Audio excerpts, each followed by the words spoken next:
मुल्क में कुछ अहम चेंजिंग जो आ रही हैं, ख़ास तौर पर इस बार मरकज़ नज़र आ रहा है हमें ऐसी ख़बरों का कि ख़ित्ते में तो जो कुछ हो रहा है उस पर तो हम बात करेंगे, लेकिन पाकिस्तान की सियासत पर बात करें तो ज़्यादा जो हलचल है वो सूबा सिंध में नज़र आती है। और सबसे पहली हलचल और सबसे पहला जो फ़ैसला हमें नज़र आया वो कामरान खान टसूरी, साबिक़ गवर्नर, जी हाँ अब तो वो साबिक़ हो चुके, और उनकी जगह नून लीग अपना गवर्नर ले आई है और गवर्नर बनाया है उन्होंने निहाल हाशमी को, पुराने वर्कर हैं नून लीग के। लेकिन कामरान खान टसूरी साहब के बारे में कहा जाता है जी बहुत ताकतवर गवर्नर हैं, ताकतवर हलकों का उन्हें मदद भी हासिल है ताकतवर हलकों की, और एमक्यूएम पुश्त पर खड़ी है और नून लीग को भी एतराज़ नहीं, पीपल्स पार्टी को एतराज़ नहीं, जिस ज़माने में बनाया गया था। लेकिन फिर ऐसा क्या हुआ कि कामरान खान टसूरी साहब को घर जाना पड़ा। हालांकि जिस वक्त ये फ़ैसला सामने आया उससे चंद मिनट कबल भी बात हुई सहाफ़ियों की कामरान खान टसूरी साहब से, क्योंकि रमज़ान मुबारक के बाबरकत महीने में वहाँ सहर अफ्तार का उन्होंने इंतज़ाम किया हुआ। तो उन्होंने कहा जी नहीं नहीं इस तरह खबरें आती जाती रहती हैं। लेकिन जैसे ही वो खबर आई तो फिर जब पूछा सहाफ़ी, उन्होंने कहा जी अब भी मुझे पता चला है मीडिया के ज़रिए, और बड़ी अहम ये डेवलपमेंट थी। एकदम लोग बड़े हैरान हुए इस बात पर कि जी कामरान खान टसूरी साहब बड़े कॉन्फिडेंट थे, उनकी पार्टी बड़ी कॉन्फिडेंट थी। पार्टी ने तो खैर मैं आगे चल के बताता हूँ आपको क्या क्या बयान दिए हुए थे। फिर ऐसा हुआ क्या, असल वजह क्या है, इस पर बात करेंगे। सबसे पहले मेरे साथ मौजूद है नवेद ज़ुबैर साहब, सीनियर तजज़ियाकार दानिशवर है। बहुत शुक्रिया सर। खबर क्या है कि कामरान खान टसूरी साहब से ऐसी क्या गलती कोताही हो गई, या जिस तरह हम कहते हैं जी हर चीज़ की एक एक्सपायरी डेट होती है, क्या वो एक्सपायरी डेट आ गई थी? अली देखो, पहली बात तो ये कि कामरान टसूरी ना ही एमक्यूएम की मर्जी से आए थे, ना ही उनकी ख्वाहिश से गए। ये बात तो एक बिल्कुल क्लियर है। अब वो आए थे किसी की मर्जी से, बाद में उनको एमक्यूएम में शामिल किया गया, फिर एमक्यूएम के एक धड़े ने उन्हें तस्लीम किया, दूसरे धड़े ने आज तक उनको तस्लीम किया ही नहीं। अच्छा, उनसे गलती क्या हुई, ऐसा क्या किया कि उनको रेड कार्ड दिखाना पड़ा? ये गेम है ना, इस गेम में कहीं ना कहीं फाउल हो जाता है। अच्छा, फाउल हुए उनसे? पहले इनको येलो कार्ड दिखा दिया गया था, कुछ महीने पहले येलो कार्ड दिखाया गया था, इन्होंने भागदौड़ की इधर उधर, और ये फिर वापस आ गए गेम में, ग्राउंड में। लेकिन वापस आने के बाद जब दोबारा अगर कोई फुटबॉल को समझता है, जब दोबारा येलो कार्ड के बाद कोई फाउल करे तो फिर उसको रेड कार्ड दिखाए जाते फिर तो वो उन्होंने गवर्नर हाउस का जो इस्तेमाल था वो वफाक की अलामत होता है, आपको पता है गवर्नर हाउस।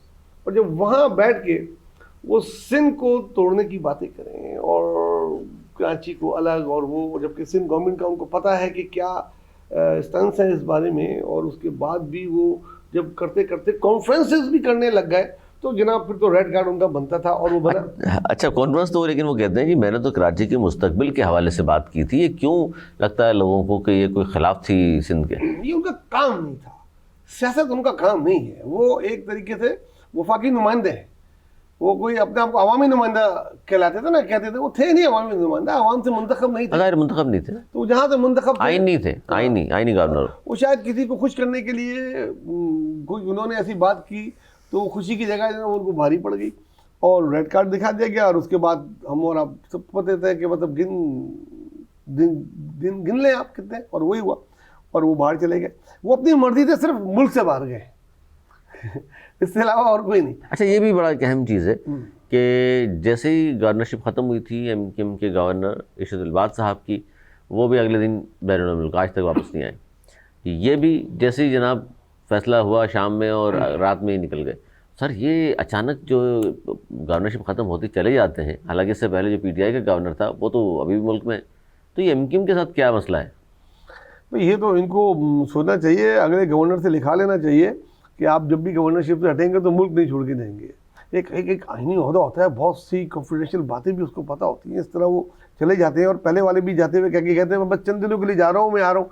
ये भी ऐसे कह के गए कि बस मैं आ रहा हूँ। इन्होंने भी कहा जी 18-19 को खबर है कि शायद आ जाएंगे, बस उन्होंने महीना और साल नहीं बताया ना, ये मसला है। तो बीच में कहते भी थे शायद बस मैं आ रहा हूँ, लेकिन जब सवाल पूछते थे, आपने एक पूरा में पूछा तो उन्होंने साल नहीं बताया कि किस साल नहीं बताया, मुझे भी नहीं बताया। तो यही है। अब ये भी आप समझे कि गए, और उनके लोग भी जो यहाँ थे चंद, वो भी मैं नाम लेके बोलूंगा, फारूक भाई के साथ बहुत बुरा हुआ।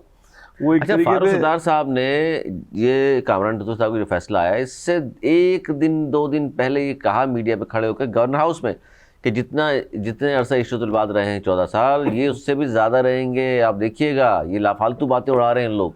इसका मतलब है कि एक MNA, एक सीनियर रहनुमा MQM पाकिस्तान का। अच्छा, फिर बाद में नवाज जोहरी साहब, ये क्या बात हुई कि तमाम MQM के लोगों ने कहा कि जी हमें तो बताया नहीं, किसी ने अचानक से हटा दिया, और फारूक तार साहब ने कहा फौरी तौर पे अब हमारा जवाब नहीं रहता हुकूमत में रहने का, बाहर आ जाएं।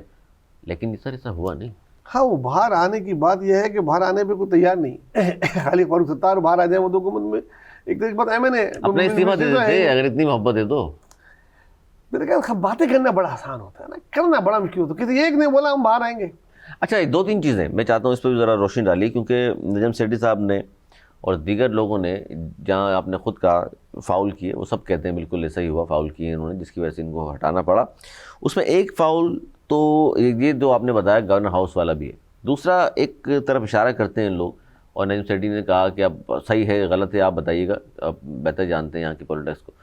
उन्होंने कहा एक तो ये जो 3-4 मरतबा इन्होंने बीच में किसी से कुछ पूछा होगा, किसी ने कोई खबर दे दी तो इन्होंने शुरू कर दिया जी भाई आ रहे हैं, भाई आ रहे हैं, भाई आ रहे हैं, तो वो भी गले पड़ा है कहीं ना कहीं। एक्चुअली वो चाहते थे बीच में एक तरीके से वो अपने आप को MQM का लीडर समझने लग गए थे ना, जो मुत्तहदा तो MQM लीडर नहीं थे क्या वो? नहीं, वो गवर्नर थे, वो समझे ही नहीं कि वो MQM का लीडर जो है ना वो नीचे से आता है।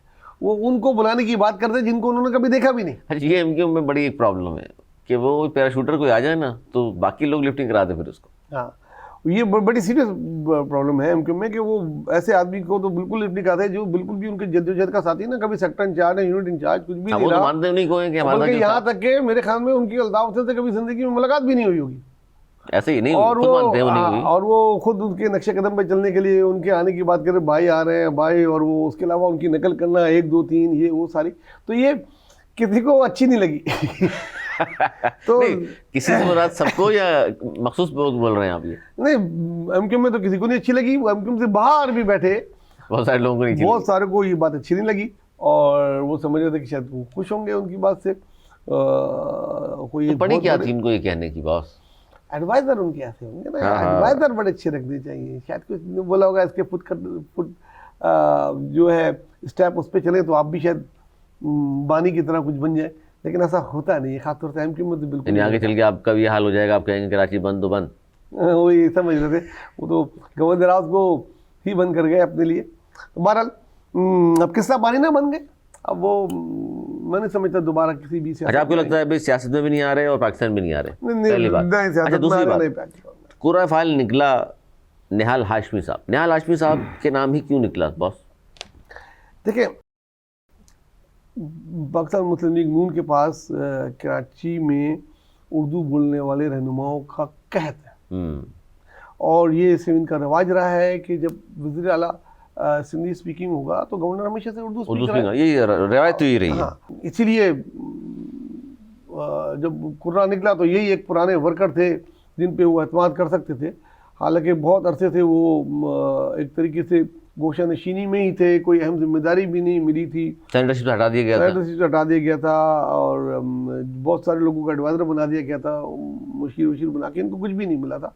तो बस उनकी लक अच्छी थी, और एक पॉलिटिकल वर्कर हैं, हमको खुश आइन बात है पॉलिटिकल वर्कर। लेकिन लोग ये कह रहे हैं नवाज भाई साहब, और हम भी सवाल करते हैं कि जी सिंध में नून लीग का गवर्नर, ना इनके पास यहाँ कोई MPA है, ना MNA है, ना यहाँ से कोई सेनेटर है, ना नून लीग की सियासत है, फिर यहाँ एक गवर्नर बिठा दिया इस सूबे में जहाँ इनका लेना देना ही नहीं है बज़ाहिर। देखें, जब ये अजीब सा तो लगता है ना सर? अजीब सा तो लगता है। जब ये हुकूमत बनी थी तो किसी भी चीज़ तय हुई थी कि पंजाब में पीपल्स पार्टी का रहेगा, सिंध में नून लीग का रहेगा। सिंध में नून लीग ने उस वक्त MQM को अपने और मज़ीद करीब करने के लिए, और बहुत सी चीज़ें थी, नए नए वज़ीर आज़म बने थे, वोट भी चाहिए थे, तो उन्होंने MQM की ख्वाहिश पे MQM का गवर्नर देने का वादा किया, लेकिन नाम उनका नहीं लिया। उन्होंने भी कई नाम दिए थे, अभी भी कई नाम उनका तैयार थे, और कुछ लोगों ने बनने के लिए ऐसे ऐसे बयान दे दिए जिसको वो बाद में रिग्रेट कर रही हैं मोहतरमा। अब बाद में कह रही नहीं इस तरह मैंने बोला नहीं, सही सुना नहीं आप लोगों ने, मैं शायद बता नहीं सकी। तो वो बस उनके दिल के अरमा रह गए अन में, और उन्होंने बना लिया शायद ये सोच के कि शायद सिंध में नून लीग